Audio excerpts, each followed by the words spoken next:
Virtual assets business. Honourable Leader of Government Business. Mr. President, I move that this bill be presented for second reading at the next or subsequent sitting of this Honourable Senate.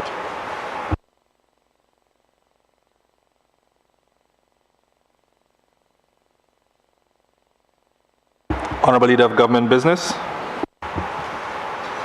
Thank you again, Mr. President. Mr. President, I move for first reading a bill shortly entitled Constitution of St. Lucia Amendment. Constitution of St. Lucia Amendment. Honourable Leader of Government Business. Mr. President, I move that this bill be presented for second reading at the next or subsequent sitting of the Senate.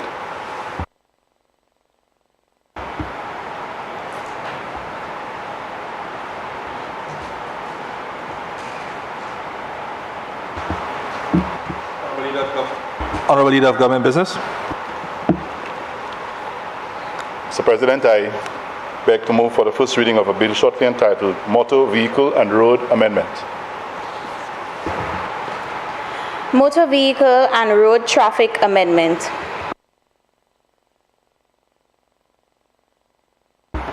Honourable Leader of Government Business.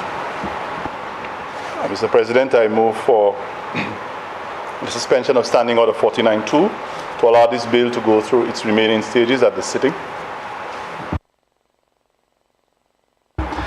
Senators, the question is that Standing Order number 49-2 be suspended in order to allow the Honourable Leader of Government Business to proceed with the remaining stages of the bill at this sitting. I now put the question. As many as of that opinion say aye. Aye. As many as our contrary opinion say no. I think the ayes have it. The ayes have it. Leave is granted. Please proceed, Honourable Leader of Government Business. Thank you very much, Mr. President. Mr. President, I beg to move for the second reading of bill shortly entitled Motor Vehicle and Road Traffic Amendment Bill. Mr. President, one of the speakers in a previous bill that was discussed earlier today made reference to this government as a government of inclusion. In fact, I think it was the opposition that tried to remind us that we did present ourselves in opposition then as a government of inclusion. And this bill really epitomizes exactly that. It really accentuates the government's intention to ensure that no sector of this country, no particular group is in any way left out of the government's agenda, and everybody, regardless of age, political affiliation, gender, or any other attribute, is excluded. And in that case, the Motor Vehicle and Road Traffic Amendment is really an effort towards reaching out and extending that opportunity to what we would refer to as older persons in our society.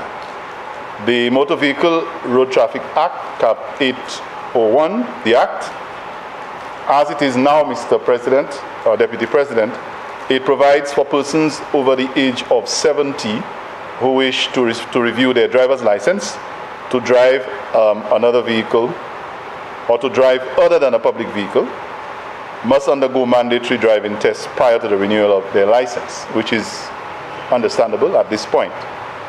But of late, there has been discussion that has caused us to rethink, and this government promised or gave an assurance to our electorate that one of the core values that we embrace, which is inclusiveness, we will try to find ways to encourage retired or older persons, vulnerable groups, and other sectors of this society who are sometimes viewed upon or looked upon as being outcasts and people don't seem to be sensitive to them. We have decided that we will have that kind of respect and consideration given, and that is why we gave the undertaking that we will encourage them to participate in all of the processes and all of the activities of nation building. So this piece of legislation really is geared towards ensuring that older persons, I don't like to use the word elderly, because not everybody who is past or a little older than me likes to be referred to as elderly. So I have to be careful with my choice of words. But older persons, most of them having been retired or unable to participate normally in what we do here, get the opportunity to enjoy some of the privileges that most of us do. We also want to encourage the idea of healthy aging, because we tend to assume that when someone is past 60 that they are not as alert on the road, or they are not as alert as some of us. But surprisingly, Mr. Deputy President, some of those persons keep themselves in good shape. They exercise, they eat well, they rest, and they are very sharp. Their mental faculties are in place. They make sound decisions. They are people we can look to for advice and wisdom. They guide us, and a lot of us better be open to listening to what they have to say, because they bring experience to the fore. So I believe it is proper that as a government we acknowledge and respect their contribution to nation building. We acknowledge and respect the role that they play. I was very pleased when the Minister for Health and Elderly Affairs, in fact, this government in its dispensation and its assignment of portfolios included in the Ministry of Health and Wellness the department, or included the area of elderly affairs. And that is a demonstration of the government's commitment to older persons. So we believe that that section of the society must be given all the privileges and all the opportunities that are there for them to participate. And it is heartening when it was heartening to hear that the Minister for Health, in an address on updating the national policy for older persons, I think it was on May 9th of this year, stated, and if I may quote him, "Elderly inclusion are invaluable. We must learn from them and create a more sensitive society as we focus on healthy aging for all." I really welcome this. One of these days, Mr. President, not too long from now, all of us sitting here, if we are lucky enough to stay away from the grave, if we are lucky enough in the next 20, 30 years, we'll be in that category. And we would love to know that younger people in this chamber are passing legislation and are taking initiatives to ensure that we can continue to participate and give honorable contributions to our country and feel that we are part of the development of this society. Just like we make provisions for youth. We hear a lot of talk about youth, which is good, but sometimes, for some reason, some of us may just forget that there is another section, another group that are responsible for everything we enjoy today. And so I believe this piece of legislation speaks to that. I am very pleased to be part of this. I think my grandmother would be very proud to know that her grandson is part of a government that is giving her and her friends and her colleagues who have contributed to the development of this country opportunities to participate, greater participation in the business of our government. And so, Mr. President, in that regard, and against this backdrop, I wish to indicate that this piece of legislation is now saying that the requirement for mandatory driving tests will apply to persons not just over 70, but over 75 years. So the age difference, we have extended it. And maybe if we continue to, observe healthy practices and healthy lifestyles, we may be able one day to say, let's go up to the age of 80. And that, I think, is welcome. It's progressive. And I really believe that we, as the Senate, should support this. So I submit it, Mr. President, for the approval and the concurrence of this Honorable Senate. Senators, the question is that the Motor Vehicles and Road Traffic Amendment Bill be read a second time. Senator Jha. Mr. Deputy Speaker, I wish to support the amendment to the Motor Vehicle and Road Traffic Act to increase the age requirement for having to do a driving test from 70 years to now 75 years. Mr. Deputy President, I believe that the increase in that age limit seemed to be in line with the increase in life expectancy on the island. I looked at some World Bank figures on St. Lucia's life expectancy and noted that in 1960, the life expectancy was 56.7 years. In 1970, it was 63.67 years. 1980, 68.48 years. 1990, 71.07 years. 2000, 73.32 years. 2010, 74.85 years. And in 2019, 76.2 years. From that data, Mr. Deputy President, I glean that as the years go by, we are living longer, and as a result, we are able to do certain things that our forefathers would not have done in the past because of the life expectancy. And so I believe that this legislation goes in line with what we're seeing outside in our environment. We can see even from our world leaders, there are a number of leaders here. The President of the United States, I think he's about 84 years.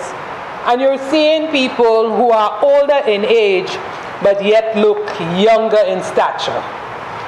And so I just believe that out of that legislation, there is need for greater attention to be paid to the various testing mechanisms for the elderly. So for example, the eye test, the hearing test, looking at some motor skills to ensure that people at that age are still capable of handling the road. I also, as a former permanent secretary in the Department of Transport, if I had more time, I would look for accident statistics, because from my recollection, when we got some statistics from the traffic department, the ages of the people most involved in accidents was much lower than 70 and 75. And I think these are some of the factors that ought to be considered when changes are made to legislation that impact a certain sector of our society. What I would ask, however, is that for all motorists, for all drivers on our roads, that we exercise greater caution.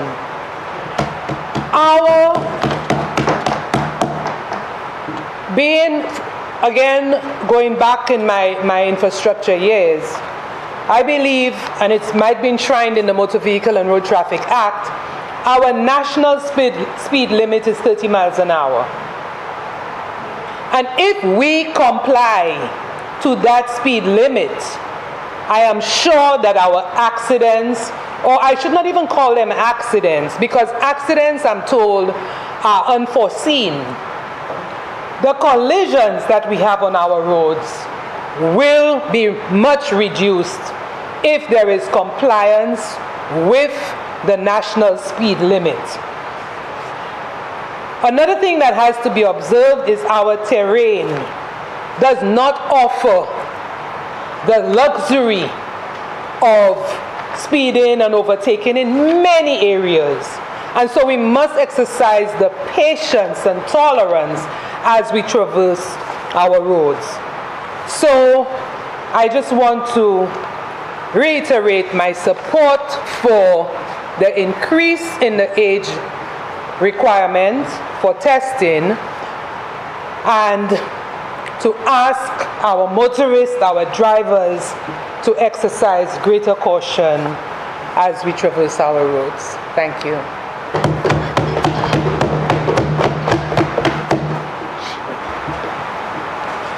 Senator Antoine. Thank you, Mr. President. Mr. President, allow me to congratulate Senator Jean on her appointment as a senator to this chamber.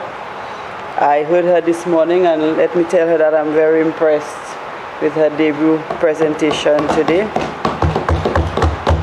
And I look forward to many more.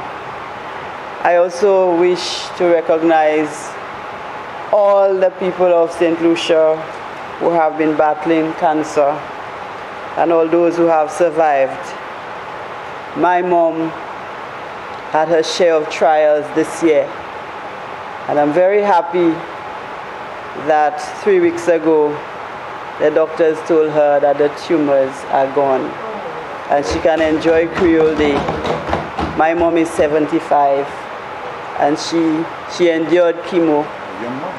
My mom had no symptoms of chemo. She's really a survivor. And I must say to the victims that you have to keep the faith. My mom felt that death was inevitable and all of us have to die. And so she never took cancer as a burden. She never bothered about it. And I believe it's her positive attitude that has her alive today. So let me encourage all cancer patients to keep the faith and keep fighting. Mr. President, I rise in support of the Motor Vehicles and Road Traffic Amendment Bill. Mr. President, we all age, all of us.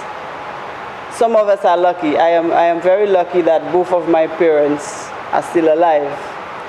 And my father is over 80 and he's on the road every day. And I can attest that there may not be many young drivers who are as efficient, as competent like him on the road. And I know he would be very happy to know that we have increased the age from 70 to 75. Well, he has gone past that. I say this to say that, Mr. President, that it is not only age that determines your state of health. We have people who are much younger who do not have good eyesight. We have people who are much younger who are not steady.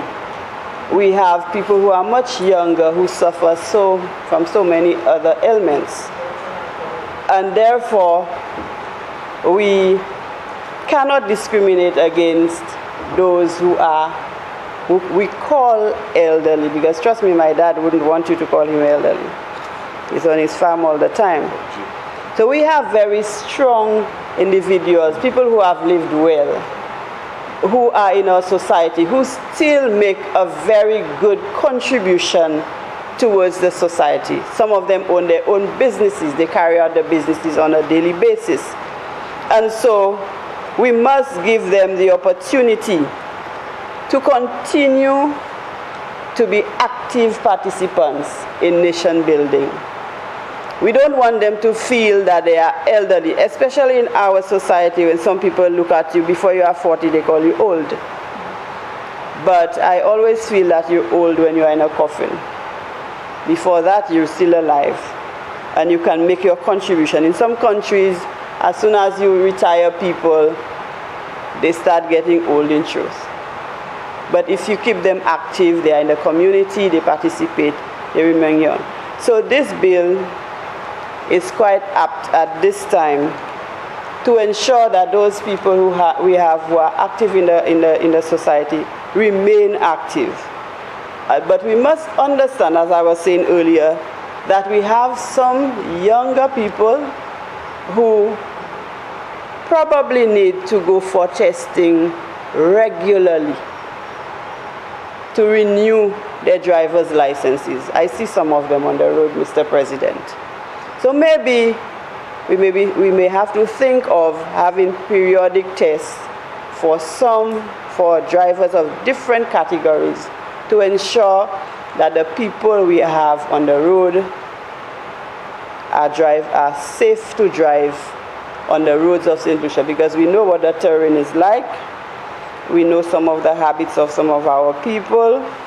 And as the Senator was saying earlier, a lot of the people who die on the road are not necessarily elderly people unless somebody knocked them on the roadside. Therefore, Mr. President, let me again put my trust in this bill and see it as really putting more faith and more trust in the elderly drivers that we have on the road. And therefore, I stand in full support of the bill.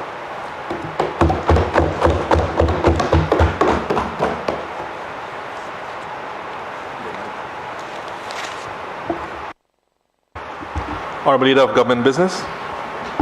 Thank you, Mr. President. I do note the contributions made by two colleagues, and essentially saying that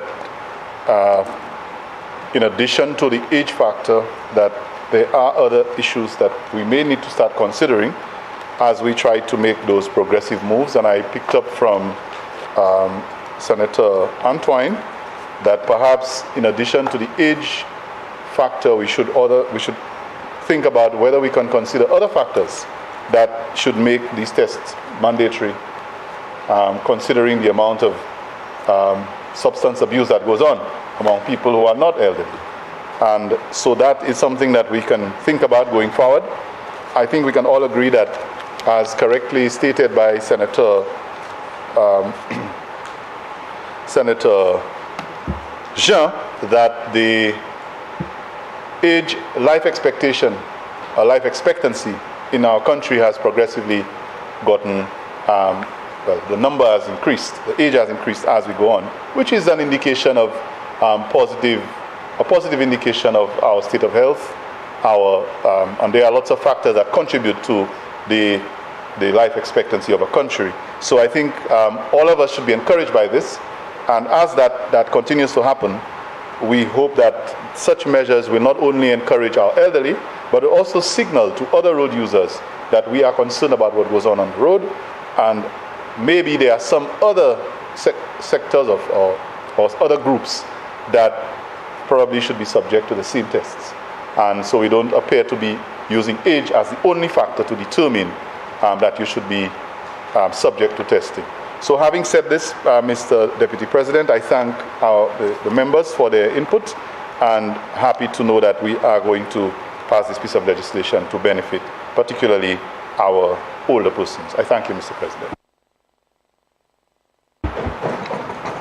Senators, the question is that the Motor Vehicles and Road Traffic Amendment Bill be read a second time. I now put the question. As many as are of that opinion say aye. Aye. As many as of a contrary opinion say no. I think the ayes have it. The ayes have it. An act to amend the Motor Vehicles and Road Traffic Act, Cap 8.01.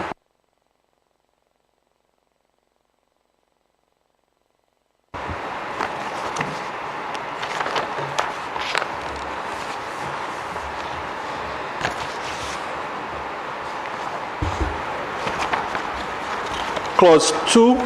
Short amendment of section 28. Clause 2 forms part of the bill. Aye. Clause 1. Short title.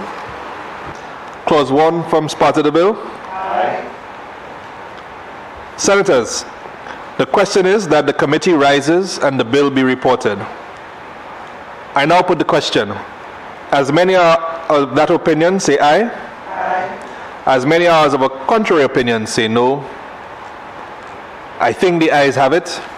The ayes have it.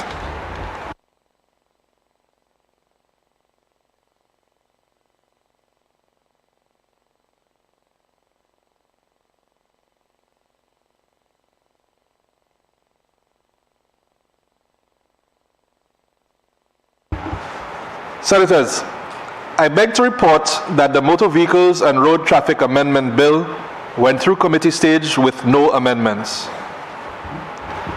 Honorable Leader of Government Business. Mr. Deputy President, I move that the report of the committee be adopted and that the bill be read a third time and passed. Senators, the question is that the report of the committee be adopted and the Motor Vehicles and Road Traffic Bill be read a third time and passed. I now put the question. As many are as of that opinion, say aye. Aye. As many are as of a contrary opinion, say no. I think the ayes have it. The ayes have it. Be it enacted by the King's Most Excellent Majesty, by and with the advice and consent of the House of Assembly and the Senate of St. Lucia, and by the authority of the same as follows. This act may be cited as the Motor Vehicles and Road Traffic Amendment Act 2022.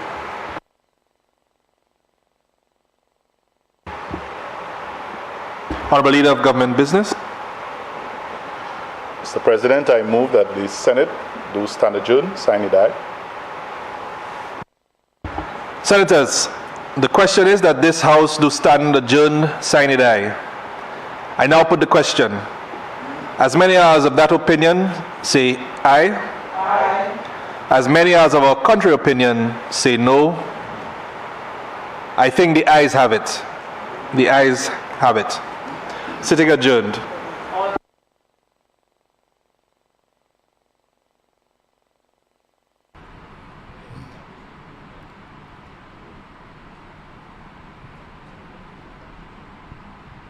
Well, we've come to the end of the Senate sitting today.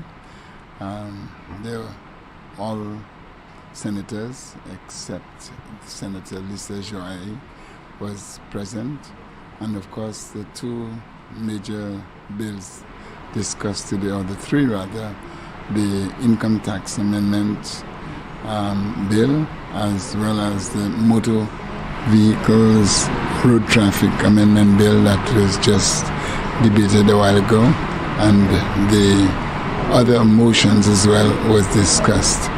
There was much discussion on this too, on the income tax amendment bill, and today the highlight of today's session, we can say, was the maiden presentation, or the debut presentation by Senator Alison Isha, who was sworn in earlier today. And of course she spoke especially on both bills, the traffic road traffic amendment bill and the income tax amendment bill. The other senators also participated. C'était in Creole, let me just summarize in Creole. Jodia, c'était en journée, côté nous un sénateur neuf, ça c'est sénateur Alison Jean, qui c'était secrétaire permanent en ministre, ça c'est les affaires de projet infrastructure qu'on a dit en Creole. Il sermenté Jodia comme un sénateur neuf, car replacé, il semble sénateur Stanley Felix, avec il parlait pour la première fois, il parlait à ce des motions avec des billes là.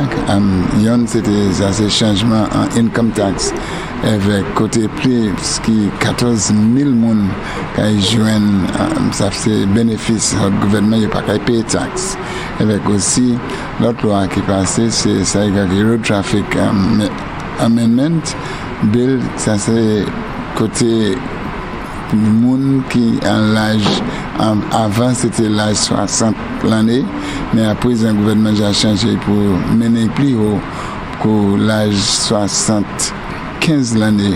Côté avant 75 l'année, il n'y a pas gagné pour passer l'examen pour déterminer si il est bon assez. Well, this is exactly what was discussed here, and I think we have just come to the end of the Senate sitting today, and it was a pleasure bringing you the coverage from the House of Assembly, this House of Parliament. So we take you back to our studio.